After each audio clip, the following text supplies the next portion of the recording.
All right, listen, we are 39 days out from the election, and VP Kamala Harris is not pulling any punches. In fact, her campaign is on the offensive because they just released this new ad today that is simply a compilation of Republicans' own words. Republican congressmen admitting that Trump directed them to shoot down Langford's border bill, that Trump directed them to go against the will of the American people while simultaneously campaigning on this very issue, and they're even saying that this bill would have helped ease the problem. Now, of course, the bill wasn't perfect, but it was endorsed by 18,000 Border Patrol agents. It would have increased funding to asylum judges so that people could come over here in a more smooth and safe manner, and it would have increased funding to Border Patrol agents themselves. The bill would have been a great step, and Democrats were ready to sign on, but Donald Trump said no, and now the VP Harris campaign is calling that out on national television, which is exactly what they need to do. We're 39 days out, and we have a lot to break down. Make sure you leave a like, make sure you subscribe, and before we jump into Donald Trump's weird power play tactics, can I just quickly highlight this tweet from Elon Musk that made me incredibly mad? It just made me mad. So he quote tweeted someone saying, "George Soros isn't just buying 200 radio stations, he is buying a propaganda machine to influence how you think." And Elon Musk boosted this to his hundreds of millions of followers and put the 100 emoji. So he's agreeing that George Soros is buying a propaganda machine to influence how you think. I'm sorry, but Elon Musk was the one who bought Twitter right before a heated election year, removed the fact check mechanism on his own account, and then used this platform to boost AI photos, AI videos of a presidential candidate without ever labeling that it was AI. Elon Musk is everything that Republicans think George Soros is. They think George Soros is some billionaire who's trying to influence the outcome of elections, influence the way that people think. That is Elon Musk to a T. He is trying to game the Twitter algorithm or the X algorithm to boost right-wing content into people's feed, and if you ever go on Twitter, you'll notice it yourself. I don't really follow many right-wing accounts, some for research, but I get all of this crazy stuff in my feed that I don't want to see. So the fact that Elon Musk doesn't see the irony here blows my mind. I really wanted to point that out because this is the talking point you use. Elon Musk is everything that they think George Soros is. But going on to Donald Trump's weird power plays, I want to show you this clip, but it kind of reminded me of when Donald Trump tried to shake Kamala Harris's hand really aggressively the day after their debate. Now, Donald Trump knows Kamala wiped the floor with him at the debate, so the next day at the 9/11 memorial ceremony, this happened.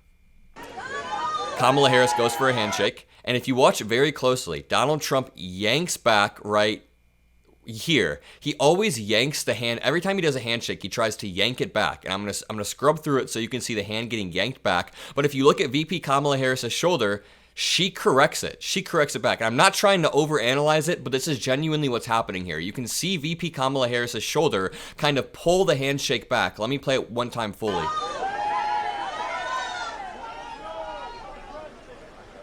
It's a game that Donald Trump always plays, and I feel like older men play this a lot where it's like your grip is really tight or you pull really hard and it's some weird power move. I don't understand it. Just give me a normal handshake. That's all I care about. But that brings us on to this clip today. VP Kamala Harris has found a clever way to subvert Donald Trump's power plays, if we want to call them that. Remember back in 2016 during a debate where Trump was kind of creepily standing behind Hillary, like 10 feet behind her, and just standing there watching? Some were saying that that was his attempt at a power play, even though it came off wrong. But Trump's entire career is just trying to one-up people and do something that makes him feel powerful, and VP Harris knows how to take that away. So during the debate, she baited him with that crowd size thing, and that was her power move. That was her response to his BS. And this is another one, calling him out for his weird Machiavellian tactics, trying to manipulate the American people. I think the border is a very important issue for Donald Trump, and the fact that he would communicate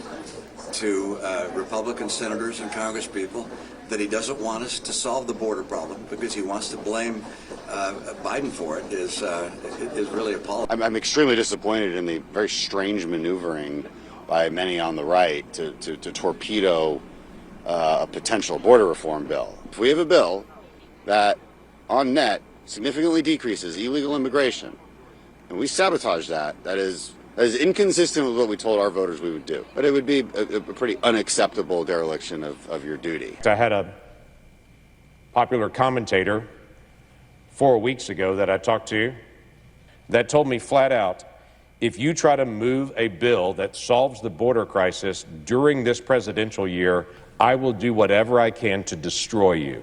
But I would acknowledge President Trump failed, along with Republicans, Paul Ryan and the guys. They failed in 2018 to actually move a border security bill to tighten this so that we weren't dealing with this crisis right now. They failed to actually get the wall built. President Trump signed 12 continuing resolutions after he said he would never sign another one if they didn't give him the money to finish building the wall. Look, this stuff matters. It adds up. I call balls and strikes. This is not hard.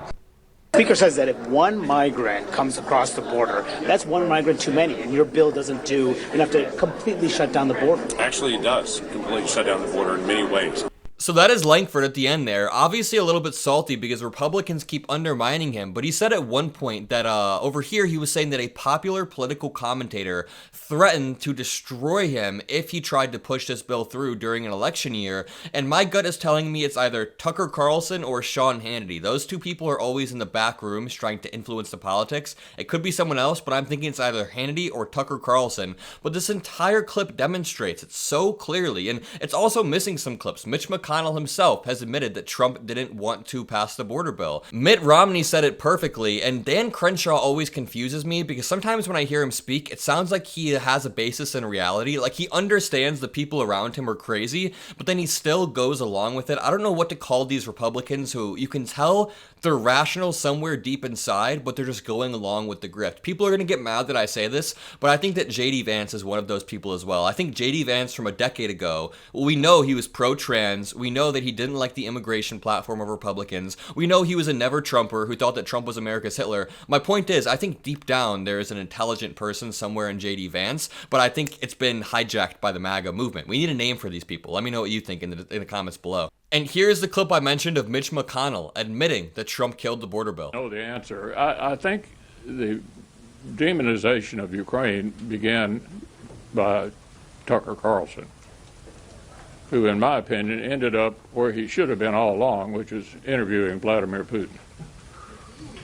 And so he had an enormous audience, which convinced a lot of rank-and-file Republicans that maybe this was a mistake. I think the former president had sort of mixed views on it. We all felt that the border was a complete disaster, myself included. And Chad, you remember covering the phases we went through. First, there was an effort to make law, which requires you to deal with Democrats. And then a number of our members thought it wasn't good enough. And then our nominee for president didn't seem to want us to do anything at all. There you have it. He didn't seem to want them to do anything at all. As a side note, how evil of a human do you have to have me laughing at a Mitch McConnell joke? McConnell made a joke about Tucker Carlson deserving to be with Putin all along, and that made me chuckle, not because I like Mitch McConnell, but because I hate Tucker Carlson, and I think that Mitch McConnell has the interests of America on a broader stage in mind more so than Tucker Carlson, who wants to undermine us at every single turn and act like an isolationist who didn't learn from 1939. Either way, if you enjoyed this video, if you appreciate what I do, leave a like, drop a blue heart, hit that subscribe button, have a great rest of your day, and peace out.